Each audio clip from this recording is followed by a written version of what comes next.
Tuan-tuan, jangan pernah rendah pada si kecil 5 gram gold bar ini. Walaupun 5 gram ini tidak standing 50 gram, tetapi siapa yang ada 5 gram ini sudah ada sekurang-kurangnya RM2,000 di dalam simpanan. Statistik menunjukkan hampir separuh rakyat Malaysia tiada simpanan, walaupun RM1,000. Sebelum anda komen tentang keburukan emas, sila lihat simpanan anda.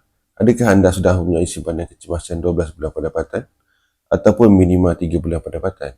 Jika belum, anda boleh letakkan target pertama anda untuk dapatkan gold bar 5 gram ini sebagai permulaan. Dengan simpanan 5 gram ini, sudah cukup untuk kegunaan satu keluarga selama sebulan.